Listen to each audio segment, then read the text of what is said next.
இன்றே டவுன்லோட் செய்து உங்கள் ஃபேவரட் ஷோக்களை என்ஜாய் பண்ணுங்க. இசை பத்திரிகையை மாத்தி வச்சத நீ பாத்தியா? பாக்கல. ஆனா இவ தான் மாத்தி வச்சிருப்பா. தானே எப்படி பத்திரிக்கை மாறும்? இசை பத்திரிகையை மாத்தி வச்சத நீ பாத்தியா? இல்ல.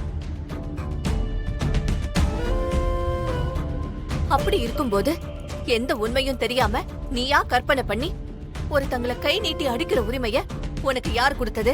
அத்தை, நீங்க என்ன ஏன் அடிச்சேன்னு கேக்குறீங்க? இவ என்ன காரியம் பண்ணிருக்கா? பத்திரிக்கையில பேரை மாத்தி வச்சிருக்கா. இவள அடிக்காம வேற என்ன பண்றது? அவதான் பண்ணலன்னு சொல்றாள் ஸ்ரீஜா.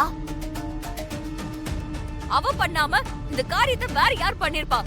சும்மா போய் சொல்றா. விஷால கல்யாணம் பண்ணிக்கிறதுக்கு அவ ஆசைப்படுறா. அதுக்காக தான் பத்திரிக்கையை மாத்தி வச்சிருக்கா.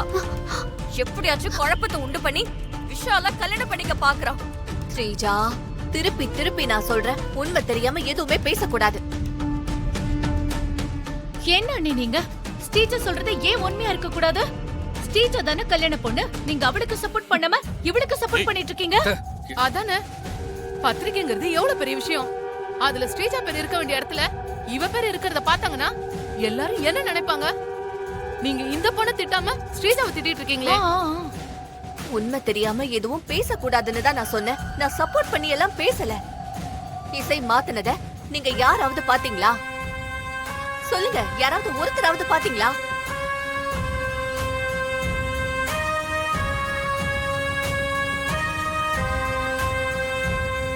ஸ்ரீஜா, நீ இசை கிட்ட மன்னிப்பு கேளு. எதுக்கு மன்னிப்பு கேட்கணும் அண்ணி? உண்மை தெரியாம இசைய அடிச்சது தப்புதான். ஸ்ரீஜா, நீ மன்னிப்பு கேட்டுதான் ஆகணும். மரியாதையா இசை கிட்ட மன்னிப்பு கேளு. மன்னிப்பு கேளு.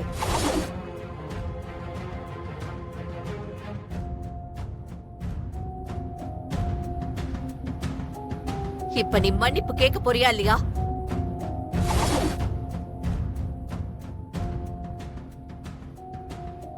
அத்தை, நான் உங்ககிட்ட வேணா மன்னிப்பு கேட்டுக்கிறேன். ஆனா இவ கிட்ட எல்லாம் மன்னிப்பு கேட்க முடியாது. ஏய்,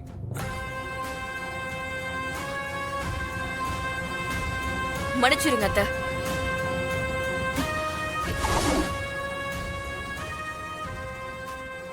ராகவ், பத்திரிகை எப்படி மாறுச்சு?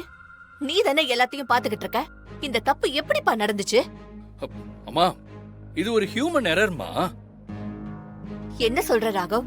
பழைய பத்திரிக்கையும் புது பத்திரிக்கையும் ஒரே மாதிரி இருந்ததுனால டிசைனை மாத்தாம பேர் மட்டும் மாத்திருக்கோம்.